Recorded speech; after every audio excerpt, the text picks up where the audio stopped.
Vamos ouvir um testemunho do nosso irmão Elias Jesus, que ele contou que Jesus Cristo fez a vida dele. Para aumentar a sua fé e a minha também, vamos ouvir o nosso irmão Elias Jesus.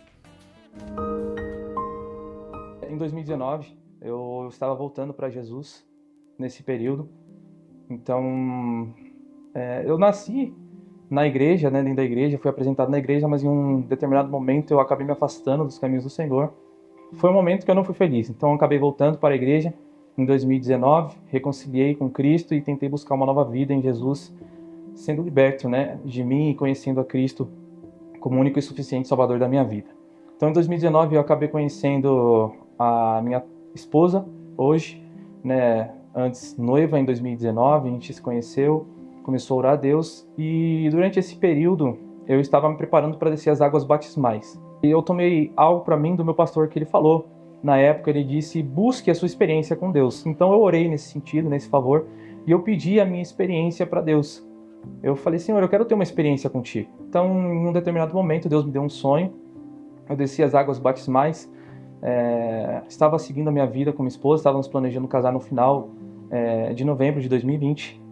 E em um determinado momento eu lembro que eu tive um sonho, que eu passaria por um deserto muito grande. Bom, esse sonho ficou esquecido, né? Até que teve um momento em que no meu braço acabou crescendo uma tumoração.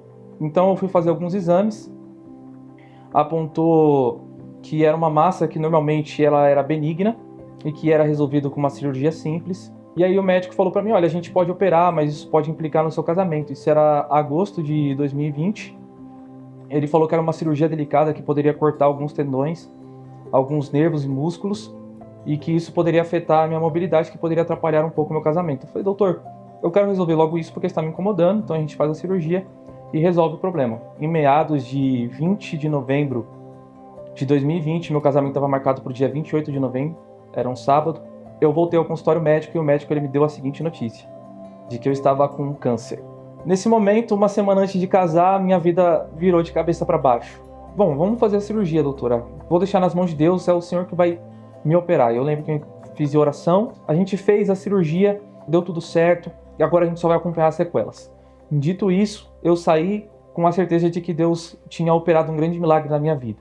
Eu voltei na doutora, ela ficou pasma, ela disse, olha, não estou acreditando na sua recuperação, isso é coisa assim impressionante, porque a gente tirou tudo que tinha. Não teve sequela no meu braço, na minha mão, então eu fecho a mão, abro tranquilamente. E o doutor falou pra gente, olha, você teve muita sorte. Né? O meu pai imediatamente olhou pra ele e falou, doutor, isso não foi sorte, isso foi Deus. E o médico olhou pra gente e disse, realmente, Elias, não tem outra explicação, foi Deus que fez esse milagre. E hoje eu louvo o nome do Senhor, para a glória do nome de Jesus. Muito bem, então está aí o testemunho do Elias. E que testemunho, hein? Testemunho meio até reflexivo, né? Uma semana antes de casar, ele recebe uma notícia tão pavorosa como essa, mas está aí o segredo da fé. Jesus Cristo morto, porém ressuscitado, continua a cuidar de nós. Exatamente, Gabriel. Nós vemos, eu também estou para me casar e já gera aquela ansiedade, gera aquela preocupação de como vai ser a vida de casado, só que olha a situação como agrava. Sim.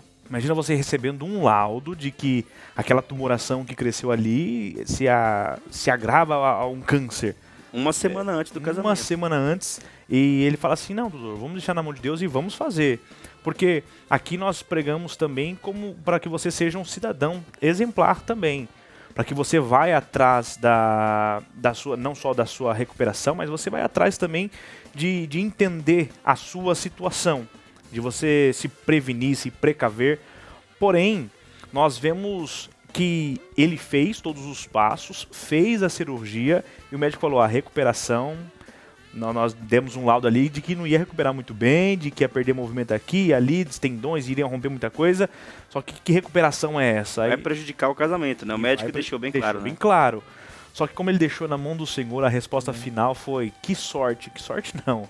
foi Deus. É verdade. A gente vê também que além dele sempre confiar em Deus, né? O médico estava ali profissionalmente dando o parecer, a resposta técnica, mas ele sempre confiando em Deus. Não, doutor, faça a sua parte que seja feito o que Deus quiser. E o segundo ponto que eu achei muito interessante é que ele agiu como um homem, né? Ele agiu varonilmente, que ele podia, vou casar, depois já vou estar casado mesmo, a gente enfrenta isso aí. Ele, não, vamos resolver agora, e seja o que Deus quiser, depois eu converso com a minha noiva ali, enfim. Então, foi honrado por Deus por causa da fé e também por causa do caráter, né? Muito bem. A fé, ela move montanhas e ela também nos dá posicionamentos, né? Tem gente que acha que fé é uma coisa, uma ideologia que não vai me levar a nenhuma atitude, né? Sim, tanto que quando nós lemos os Salmos 24, os Salmos 26, verso 4, o salmista ele vai pedir, mas tomar uma decisão. Uma coisa, pedir ao Senhor. E ele teve que buscar. Olha só, é Ou verdade. seja, não é A só fé apenas... complementada pela ação, né? Exatamente. Ah, eu creio, vou ficar de braço cruzado, ele vai fazer. Não. Eu creio. E vou atrás para que ele faça e mostre o poder dele. Amém, amém. Então, que comecemos a nossa sexta-feira deste modo, elevando os nossos pensamentos a Deus com muita fé e, é claro, com muita busca. A busca não pode substituir a fé. Não. Tem gente que faz a busca sem a fé. Querendo ou não, a fé que nos estimula a buscar. Exato. Sem fé não O justo teria como. vive pela fé, né? É verdade. Exatamente. Mas uma vez que se tem fé, então o segredo é sempre, a partir da fé, fazer a busca.